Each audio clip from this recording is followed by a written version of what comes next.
Bharat Ratna doctor B.R. Ambedkar ji के परिनिर्वाण दिवस के इस पावन अवसर पर मैं आभारी हूँ महर्षि दयानंद विश्वविद्यालय रोहतक का, हमारे माननीय vice chancellor professor Rajvir Singh ji, हमारे रजिस्ट्रार, हमारे डीन, HOD लॉ डिपार्टमेंट और सभी ने एक इतनी भव्य यादगार प्रतिमा भारत रत्न डॉक्टर B.R. अम्बेडकर जी के इस परिनिर्वाण दिवस पर इसका इनॉग्रेशन करने के लिए मुझे आमंत्रित किया। मैं इस प्रतिमा का अनावरण कार्यक्रम में दिल की गहराइयों से MDU रोहतक के सभी अधिकारियों का दिल की गहराइयों से आभार प्रकट करता हूं और सत सत नमन करता हूं उस आत्मा को जिन्होंने केवल एक वर्ग विशेष के लिए काम नहीं किया, आजादी के बाद इस देश के प्रत्येक नागरिक के लिए काम किया और प्रत्येक देश के नागरिक के लिए नहीं किया, विश्व के नागरिक के बहुत से देशों ने हमारी नकल की है। और महिलाओं के अधिकारों की जो उन्होंने बात की, लेबर लॉ में जो उन्होंने जबरदस्त काम किया, फाइनेंस के अंदर उन्होंने जो जबरदस्त काम किया, कानून विभाग के मंत्री होते हुए जो उन्होंने काम किया, और उसके साथ साथ इस देश की एकता और अखंडता का सबसे बड़ा यदि एग्जाम्पल है तो डॉक्टर B.R. अम्बेडकर जी हैं। आज उनको मैं श्रद्धा सुमन अर्पित करता हूं और यहाँ के परिसर में उपस्थित सभी साथियों को मैं बधाई देता हूँ। कांग्रेस जिस तरह से कह रही है कि डॉक्टर साहब के जो संविधान है उसको खत्म करने की कोशिश बीजेपी कर रही है, लोकसभा में भी इसका फायदा जो है कांग्रेस। आप सभी जागरूक पत्रकार बंधु हैं, कभी कोई कांग्रेसी मिले तो उनसे पॉइंट नंबर 1 पूछना कि बीजेपी कैसे संविधान खत्म करे बताएं, पॉइंट नंबर 2 पूछना, 3 पूछना, 4 पूछना, 5 पूछना, 6 पूछना। जब वो पॉइंट बता देंगे ये पॉइंट हैं संविधान को खत्म करने के, फिर हमने सवाल कर लेना, हम जवाब देंगे ना।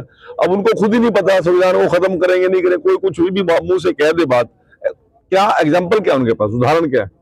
उनका कहना है कि समाज को जो जिस तरह से बांटने की बात, जिस तरह से प्रतियां लेकर घूम रहे हैं। मैं आपसे पूछ रहा हूं ना, आपने मेरे से सवाल कर लिया, अभी कांग्रेस ही कह रहे हैं। आपके पास कोई एक पॉइंट है कांग्रेस में जो आपको बताया अभी हमें इस बात पे लगता है कि संविधान खत्म कर देगी बीजेपी? पूछना ना जरा, आप तो दोनों तरफ के हमारे वकील हो और ये जानकारी आपको भी होनी चाहिए कि उन्होंने किस पॉइंट पे बोला है कि ये संविधान खत्म करने की भारतीय जनता पार्टी की साजिश है। हाल ही में जैसे HKRN है उसमें कह रहे हैं कि आरक्षण नहीं दिया जा रहा। देखिए सिंह हुड्डा ने आप सभी लाइव थे, हम भी लाइव था, पूरा विधानसभा शासन लाइव था। मुख्यमंत्री जी ने बिंदुवार एक पॉइंट को उनके सामने रखकर, वो हमने मौजूद थे और छोड़ के वो विधानसभा शासन भाग रहे थे, तब तो उनके कोई भी प्रतिक्रिया नहीं, उन्होंने कोई उनका रिएक्शन नहीं आया। केवल कहने के लिए कोई बात कह के चला जाना, एक अधिकारी है तो बाबा साहब ने दिया ना, सभी अपनी बात बोल सकते हैं। अब उनको एक अधिकार मिला, उस अधिकार पे बोल रहे हैं कांग्रेसी, परंतु तथ्य क्या है उनके पास? बैकवर्ड की रिजर्वेशन पे मुख्यमंत्री जी ने बयान दिया, SC की रिजर्वेशन हमारी अकॉर्डिंग टू लॉ 20% बनती है, परंतु HKRN में जो हमारा क्राइटेरिया है 1 लाख से नीचे और 1,80,000 से नीचे, उसमें हम 34% के आसपास जा रहे हैं। तो बताओ वो सही है या हम सही हैं? इसी प्रकार से मैं आप लोगों को कहना चाहता हूं, कांग्रेस या तो कोई सवाल करती है तो कभी टिकी नहीं। उन्होंने जिस भी विषय पे वो बात उठाते हैं, DAP की बात आई, कहीं मैदान में नहीं रुके, HKRN की बात आई, मैदान में नहीं रुके, उन्होंने कहा कि देश बिक रहा है, उस पर नहीं रुके, संविधान बदल देंगे, उस पर नहीं रुके, कहीं रुके तो सही।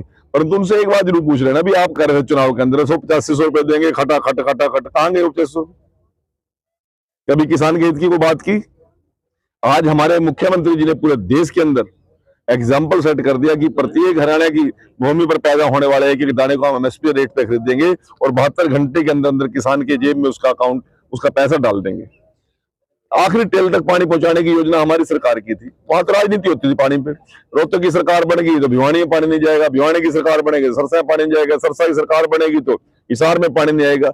आज सम्मान पानी का वितरण 24 घंटे लाइट देने की व्यवस्था की। फिर भी किसान फिर से आंदोलन करने की नहीं, राह और वो हरियाणा का कोई किसान आंदोलन नहीं कर रहा, पंजाब के लोग हैं।